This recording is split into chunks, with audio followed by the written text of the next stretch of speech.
ഇലക്ഷന് മുമ്പുണ്ടായ ആളല്ല ഇപ്പൊ അഹങ്കാരം. വെറുതെ സിനിമയിൽ ഷിറ്റും പറഞ്ഞു നടക്കുന്ന ആൾക്കാരൊക്കെ പിടിച്ച് കേന്ദ്രമന്ത്രിയാക്കി കഴിഞ്ഞിട്ട് അവിടെ പോയിരുന്നിട്ട് ഷിറ്റ് തന്നെ പറയുള്ളൂ, വേറൊന്നും പറയില്ലല്ലോ. ട്രയലിൽ നിന്ന് വരുന്ന ടോണുകൾ അങ്ങനെയാണ് പല കാര്യത്തിലും കുറെ കാര്യങ്ങൾ നമ്മൾ കേട്ടതാണ്.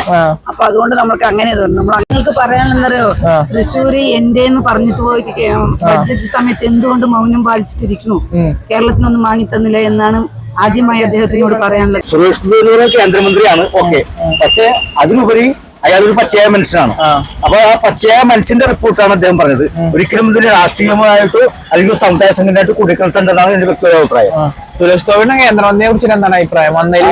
മാറ്റങ്ങളുണ്ട്? അയാള് സംഗതിയൊക്കെ ഒക്കെയാണ്, കാര്യങ്ങളൊക്കെ നല്ല രീതിയിൽ നിൽക്കുന്നു. പക്ഷെ പുള്ളി ഒന്ന് സംസാരിക്കുമ്പോൾ അല്പം ശ്രദ്ധിക്കേണ്ടത് നല്ലതായിരിക്കും എന്നാണ് എന്റെ അഭിപ്രായം. അങ്ങനെ പറയാൻ കാരണം എന്ന് വെച്ചാൽ 2-3 ക്ലാരിഫിക്കേഷൻ വ്യത്യാസമാണ് ഉണ്ടായിട്ടുണ്ടല്ലോ. കാരണം അന്ന് തൃശ്ശൂർ വന്നപ്പോഴും എന്താ പറയാ, ഞാനവിടെ വന്നിട്ടില്ല, ആംബുലൻസിൽ വന്നിട്ടില്ല എന്നുള്ള വിഷയങ്ങളൊക്കെ ഉണ്ടായിരുന്നു. അത് സത്യവശം ഉണ്ടായിരുന്നതും മീഡിയക്കും അറിയാം, ജനങ്ങൾക്കും അറിയാം, അദ്ദേഹത്തിനും അറിയാം. പിന്നെ അതിനപ്പുറം സമർപ്പിക്കേണ്ട ആവശ്യമില്ല.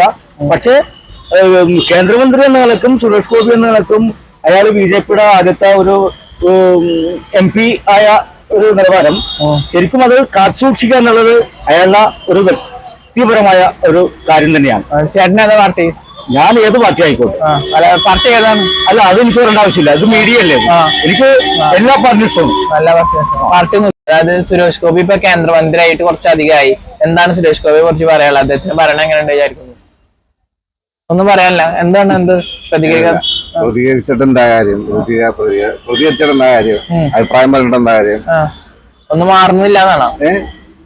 അല്ല, ഈ പ്രതികരിക്കാനായിട്ട് ആ മനുഷ്യന് ഇലക്ഷന് മുമ്പുണ്ടായ ആളല്ല ഇപ്പൊ അഹങ്കാരം. ഭരണം കയറിയപ്പോ അഹങ്കാരം കൂടിയ ഭരണം മോനെ പിടിക്കല്ലേ. സുരേഷ് ഗോപി ഇപ്പൊ കേന്ദ്രമന്ത്രി ഇരിക്കുകയാണ്, കുറച്ചധികമായി കേന്ദ്രമന്ത്രിയായിട്ട്. എങ്ങനെയുണ്ട് സുരേഷ് ഗോപിയുടെ ഭരണം? എങ്ങനെയുണ്ട്? ഞാൻ ചാലക്കുടിക്കാരനല്ല. ചാലക്കുടിക്കാരനല്ല, നമ്മ വാർത്തകൾ കാണുന്ന ആളെ, നമ്മ കേരളത്തിൽ ജീവിക്കുന്ന ഒരാളാണ്. കേരളത്തിൽ ജീവിക്കുന്ന ആളാണ്. പോയിക്കാലും വീട്ടിത്തരല് ടിവിയിലാണെങ്കിലും മൊബൈലിലാണെങ്കിലും നമ്മൾ കണ്ടോണ്ടിരിക്കുന്നത്. അത് കണ്ടോണ്ടിരിക്കുക. എന്ത് വീട്ടിത്തരാണ് പറഞ്ഞോണ്ടിരിക്കുന്നത്? വാളാണോ വീട്ടിത്തര? അപ്പൊ കേന്ദ്രമന്ത്രി ആകാൻ യോഗ്യത ഇല്ലാത്ത ആളാണോ? വെറുതെ സിനിമയിൽ ഷിറ്റും പറഞ്ഞു നടക്കുന്ന ആൾക്കാരൊക്കെ പിടിച്ച് കേന്ദ്രമന്ത്രിയാക്കി കഴിഞ്ഞിട്ട് അവിടെ പോയിരുന്നിട്ട് ഷിറ്റ് തന്നെ പറയുള്ളൂ, വേറൊന്നും പറയില്ലല്ലോ. അല്ല, എന്താ അദ്ദേഹത്തിന് ഭരണം വളരെ മോശമാണോ പറഞ്ഞത്? എന്താ പറയാ, സോറി. അല്ല, പറഞ്ഞോ, എന്താണ് ഭരണം? അഭിപ്രായം പറയാൻ എല്ലാവർക്കും അവകാശം ഉണ്ടല്ലോ. അദ്ദേഹത്തിന്റെ ഭരണം മോശമായതുകൊണ്ടാണോ? അദ്ദേഹത്തിന്റെ ഭരണം മോശമാണ്, ആള് മോശം. പുള്ളിക്കാരൻ തമ്പ്രാന്റെ ഒരു ശൈലിയിലേക്ക് പോണു. ഞാൻ തമ്പ്രാൻ, ബാക്കി എല്ലാവരും അടിയാളന്മാര്. ഞാൻ പറയുന്ന അനുസരിച്ച് നിന്നോളാം, തൊടാൻ പാടില്ല. പെണ്ണുങ്ങളാണെങ്കിൽ കെട്ടിപ്പിടിക്കും, ആണുങ്ങളാണെങ്കിൽ കൈയോട്ട് തട്ടി മാറ്റും. പല ഇതും മൊബൈലിൽ അങ്ങനെ കണ്ടിട്ടുണ്ട്. പുള്ളിക്കാരനോട് ആദ്യമേ ഭയങ്കര ഇഷ്ടമായിരുന്നു, ഏത് പടം വന്നാലും കാണുമായിരുന്നു. പക്ഷെ ഇപ്പൊ പുള്ളിക്കാരന്റെ പടവും ഇല്ല, വന്നാലോട്ട് കാണാനും പോകാറില്ല. പടം കാണാൻ തിയേറ്ററിൽ പോകില്ലെന്നാണോ പറഞ്ഞത്? തിയേറ്ററിൽ പോകില്ല. എന്താ? അയാൾ അഭിനയിച്ച പടല്ലേ? മുമ്പ് അഭിനയിച്ചിരുന്ന വെച്ച പടം, അന്ന് അയാൾ മനുഷ്യനായിരുന്നു. ഇന്നൊരു വർഗീയ ഒരു വിധി, ഒരു ഇത് തലക്കുടിച്ചൊരു ആളായി പോയി. അത്രക്ക് മാറി കേന്ദ്രമന്ത്രി സ്ഥാനമായതിനു ശേഷം മറ്റേ ഒരു ഇതുണ്ടല്ലോ പഴഞ്ചൊല്ലി, ഇന്നലെ തീണ്ടായ്മ, അങ്ങനത്തെ ഒരു ഇതുണ്ടല്ലോ. പ്രജകളരിയത്തേക്ക് വരുമ്പോ മാറിയിരിക്കാൻ കളി, ആ ഒരു ശൈലിയിലേക്ക് മാറി.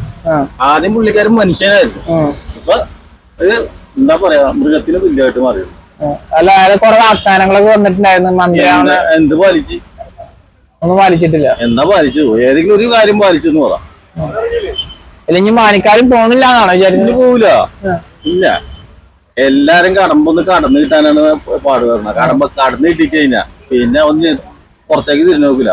ഏത് രാഷ്ട്രീയക്കാരനാണെങ്കിലും ശരി, അവന്റെ കാര്യത്തിന് വേണ്ടി മാത്രം നിൽക്കാം. സ്വന്തം കാര്യം ചിന്താവാ. അതിപ്പോ ഭരണപക്ഷമാണെങ്കിലും ശരി, പ്രതിപക്ഷമാണെങ്കിലും ശരി, മറ്റേ പക്ഷമാണെങ്കിലും ശരി, എല്ലാരും അവരുടെ. അല്ല, ഇനി എന്താണ് ഇപ്പൊ തൃശ്ശൂരത്തെ ജനങ്ങൾക്ക് തെറ്റേറ്റി വിചാരിക്കുന്നു? ഭയങ്കരമായിട്ട് അവര് തന്നെ സംഭവിച്ച കാര്യമാണ്. ഞങ്ങൾക്ക് പറ്റിയ ഏറ്റവും വലിയ തെറ്റാണ് സുരേഷ് ഗോപിനെ അവിടെ MLA ആയിട്ട് ഇതാക്കി. തെറ്റുപറ്റി. ഗോപി ഇപ്പൊ കേന്ദ്രമന്ത്രിയായിട്ട് കുറച്ചധികമായി. സുരേഷ് ഗോപിയെ കുറിച്ച് എന്താണ് അഭിപ്രായം? അദ്ദേഹത്തിന്റെ ഭരണം എങ്ങനെയുണ്ട്? നമ്മളാ നാട്ടുകാരല്ലോ, അല്ല, വാർത്തകൾ കാണുന്ന ആളാണ്. വാർത്തകൾ കാണുന്നുണ്ട്. കേന്ദ്രമന്ത്രിയാണ്. പറഞ്ഞ അത്രയും കേറിട്ട് ചെയ്യുന്നില്ലെന്നാണ് തോന്നുന്നത്. പുള്ളി കുറച്ചുകൂടെ എന്താ ചില സമയത്ത് പറയുന്നത് വാവിട്ട് പറയുന്നത് തോന്നുന്നുണ്ട്. ജാതി വർഗീയതൊക്കെയാണ് എങ്കിലും പുള്ളി നമ്മൾ കുറച്ചുകൂടെ പ്രതീക്ഷിക്കുന്നുണ്ട് പുള്ളി. പക്ഷെ പുള്ളി അത്ര പെർഫോമൻസ് ചെയ്യുന്നില്ല. വാഗ്ദാനങ്ങൾ മാത്രമായിരുന്നു വന്നത്. കയറിയ സമയത്താണ് പുള്ളി സിനിമയിൽ അഭിനയിക്കണം, ഞങ്ങൾ അത്ര ഓട്ടോടുത്ത് ചെയ്യിപ്പിച്ചല്ലേ. പുള്ളിക്ക് സിനിമ അഭിനയിക്കണം, അതാണ് മെയിൻ എന്നൊക്കെ പറഞ്ഞ് അങ്ങനെ ചെയ്തല്ലേ. അല്ലാതെ എനിക്കറിയത്തില്ല. വാർത്തകൾ കാണുന്ന വെച്ചിട്ടാണ് പറഞ്ഞത്. കുറച്ച് പുള്ളി പറഞ്ഞത് നമ്മൾ പ്രതീക്ഷിച്ച പെർഫോമൻസ് പുള്ളി ഒന്നും വരുന്നില്ല. നല്ല വരണം, നല്ല ആളാണ്. എന്താണ് വന്നതിന്റെ ശേഷം എന്താ ചെയ്തിട്ടുള്ളത്? അതെനിക്കറിയില്ല. ഏത് ചാനല്? ഓൺ എയർ കേരള നല്ല ചാനലാണ്. പറഞ്ഞ എന്താണ്? നല്ല അഭിപ്രായം, നല്ലതാണ്. എന്താ ചെയ്താൽ ഞങ്ങൾക്ക് അറിയില്ല, നല്ല അഭിപ്രായം. എന്താ ചെയ്തെന്ന് അറിയില്ല. നമ്മൾക്ക് വേണ്ടി, നമ്മുടെ കേരളത്തിന് വേണ്ടി പറയാനുള്ള ശബ്ദമില്ലാത്ത ഒരാളാണ് സുരേഷ് ഗോപി. അപ്പൊ പിന്നെ നമുക്ക് അതിനെ കുറിച്ച് പറയേണ്ട കാര്യമില്ലല്ലോ. നമ്മൾക്ക് വേണ്ടിയിട്ടുള്ള ആളാണ് സുരേഷ് ഗോപി. അപ്പൊ നമ്മുടെ നാട്ടിലേക്ക് വേണ്ടി, നമ്മുടെ കേരളത്തിന് വേണ്ടി പറയേണ്ടതല്ലേ. പക്ഷെ അദ്ദേഹം പറഞ്ഞില്ലല്ലോ, പറഞ്ഞിട്ടില്ല. ഇനിയിപ്പോ അടുത്ത് പറയാനും പോകുന്നില്ല. എന്താ അങ്ങനെ പറയാ? അല്ലാതെ അങ്ങനെ തന്നെയാണ്. കാരണം വന്ന ടോണുകൾ അങ്ങനെയാണ്, അദ്ദേഹത്തിന്റെ വായിൽ നിന്ന് വരുന്ന ടോണുകൾ അങ്ങനെയാണ്. പല കാര്യത്തിലും കുറെ കാര്യങ്ങൾ നമ്മൾ കേട്ടതാണ്. അപ്പൊ അതുകൊണ്ട് നമ്മൾക്ക് അങ്ങനെ തോന്നുന്നു. നമ്മൾ അങ്ങനെയല്ല പ്രതീക്ഷിച്ചു. സുരേഷ് ഗോപി എന്ന ഒരാളാകുമ്പോ ആർക്കെങ്കിലും ഒരു ഗുണം ഉണ്ടാവും ചോദിച്ചാൽ ഉണ്ടായില്ല. ഒന്നും ഉണ്ടായില്ല. അത് സ്വന്തം എനിക്ക് വേണ്ടിയിട്ടല്ലല്ലോ, നമുക്ക് ജനങ്ങൾക്ക് വേണ്ടിയിട്ടല്ലേ. അപ്പൊ അതുണ്ടായില്ല. അദ്ദേഹത്തിന്റെ സമൂഹത്തോടൊന്നും ഇല്ലല്ലോ. പ്രതിബദ്ധത നമ്മുടെ കയ്യിൽ ഉണ്ടാവാനാണ് നമ്മൾ ആ സ്ഥാനത്തിരിക്കുന്നത്. പ്രതിബദ്ധത വേണ്ടത് നമ്മുടെ ആവശ്യമാണ്. അതുണ്ടായില്ല. നമ്മളൊക്കെ ഓരോരുത്തരെ കാണുന്നവർക്ക് ഓരോ അഭിപ്രായമുണ്ട്. പക്ഷെ അദ്ദേഹം ആ പറയുന്ന ആരെങ്കിലും ഒരാൾ പറയുന്നത് പോലെ അല്ലല്ലോ. അനുഭവിച്ചറിയാൾ അത് പറയില്ല, അദ്ദേഹത്തെ പറയില്ല. മൊത്തത്തില് അഭിപ്രായം മോശമാണ്. നല്ല മനുഷ്യ സ്നേഹിയാണ്. അതാണ് എന്റെ അഭിപ്രായം. എനിക്ക് അറിയില്ല എന്താ ചെയ്തിരിക്കണെന്ന്. ചെയ്തൊന്നും അറിയില്ല. പിന്നെ മനുഷ്യൻ നല്ല മനുഷ്യ സ്നേഹിയാണ്. അങ്ങനെ പറയാൻ കാരണം എന്താ? അങ്ങനെ പറയാൻ കാരണം അത് പലരും കണ്ടിട്ടുണ്ട്. കേന്ദ്രമന്ത്രി അതിന്റെ ചില അഭിപ്രായം എന്താണെന്ന് കേൾക്കാൻ. കേന്ദ്രമന്ത്രി ആ സ്ഥാനത്ത് ഇരിക്കേണ്ട ആൾ തന്നെയാണ്.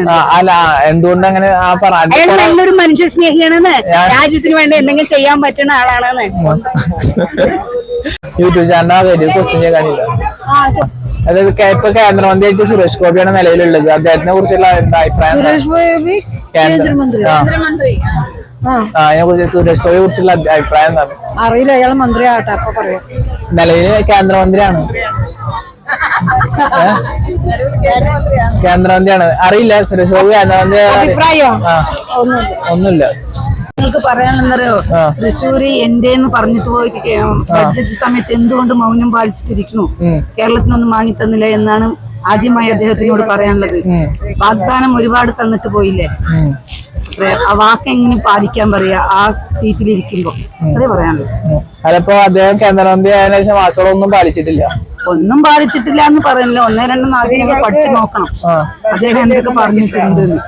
പക്ഷെ എന്തായാലും പള്ളികളിലായാലും അമ്പലങ്ങളിലായാലും പൊതുപരിപാടിയിലായാലും മൂപ്പരെല്ലാം മുന്നോട്ട് വന്നിട്ട് വാഗ്ദാനമൊക്കെ തന്നു. പാലിക്കുമോന്ന് അറിയില്ല. അതേപോലെ നല്ല മനുഷ്യനാണ് കേട്ടോ. നല്ല മനുഷ്യനാണെന്ന് പറയുന്നുണ്ടെങ്കിൽ പലരും പറഞ്ഞ അദ്ദേഹത്തിന്റെ വായിന്ന് വരുന്ന വാക്കുകൾ വളരെ വർഗീയത കലർന്ന വാക്കുകളാന്ന് പറയുന്നത്. അത് നമുക്ക് തോന്നിയിട്ടില്ല. ആ പറയുന്നവർക്ക് ചിലപ്പോ വർഗീയത ഉണ്ടാകാം. പക്ഷെ ഇദ്ദേഹത്തിൽ നിന്ന് ഞങ്ങൾക്കത് തോന്നിയിട്ടില്ല. ഇനിയിപ്പോ കേന്ദ്രമന്ത്രി ആയതുകൊണ്ട് ചിലപ്പോ ഉണ്ടായില്ല എന്ന് പറയാൻ പറ്റില്ലല്ലോ. അല്ല, കേന്ദ്രമന്ത്രി ആകുന്നതിനുള്ള മനുഷ്യൻ തന്നെയാണ് ഇപ്പം കേന്ദ്രമന്ത്രിയായിട്ട് ഇരിക്കുന്നത്. അതായത് സ്വഭാവത്തിൽ എന്തെങ്കിലും മറ്റു വ്യത്യാസം? അദ്ദേഹത്തിന് പറഞ്ഞ വാക്ക് പാലിക്കാൻ പറ്റാത്തതാണല്ലോ സ്വഭാവത്തിൽ വന്ന മാറ്റം. അദ്ദേഹത്തിന് ഒന്നും ചെയ്യാൻ പറ്റില്ല. അതൊക്കെ മോളിലുള്ള ഒരു തീരുമാനം. ഇവിടെ സ്ഥാനം കയറി വരാൻ വേണ്ടി ജനങ്ങളിലേക്ക് വന്നു. ജനങ്ങൾ അദ്ദേഹത്തെ മനസ്സിലാക്കി കേന്ദ്രത്തിലേക്ക് ആക്കി. പക്ഷെ ഇനി അദ്ദേഹം വാക്ക് പാലിക്കുമെന്നുള്ള ഞങ്ങൾക്കറിയാം. തൃശ്ശൂര് ജനങ്ങൾക്ക് തെറ്റുപറ്റിയെന്ന് വിചാരിക്കുന്നുണ്ടോ? തൃശ്ശൂർക്കാര് ഇവിടെ ഉണ്ട് കുറച്ച് പേര്. അത് അവരുടെ തന്നെ ചോദിക്കണം. ഞങ്ങളുടെ ബാച്ച് പൊതുവെ കാണുമ്പോ താത്താക്ക് എന്താ തൃശ്ശൂർ ജനങ്ങൾക്ക് തെറ്റ് പറ്റിയെന്ന് പറയാറായിട്ടില്ലല്ലോ. കയറി സീറ്റിലൊന്നും ഇരുന്നിട്ടല്ലല്ലോ അദ്ദേഹം. വാക്ക് പാലിക്കട്ടെ. അല്ലാത്ത പക്ഷം തൃശ്ശൂർക്കാർക്ക് എന്തായാലും തെറ്റ് പറ്റും. നല്ല നടനാണ്.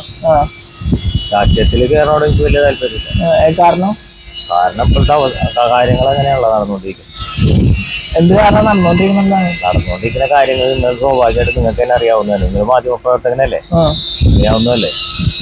നടന്നുകൊണ്ടിരിക്കുന്ന എന്താണ്, ഇവിടെ പ്രവർത്തിച്ചുകൊണ്ടിരിക്കുന്ന എന്താണ്, ഇത് ഒരു മതേതര രാജ്യമാണുള്ളത്. ഇവിടെ നടക്കേണ്ടത് എങ്ങനെയാണ്, ഇവിടെ എങ്ങനെയാണ് നടക്കേണ്ടത്? അദ്ദേഹത്തിന്റെ ഇതില് വർഗീയത ഉണ്ടെന്നാണ് പറഞ്ഞത്. ചെറുതായിട്ട് വർഗീയത ഉള്ളതാണ് അല്ലേ?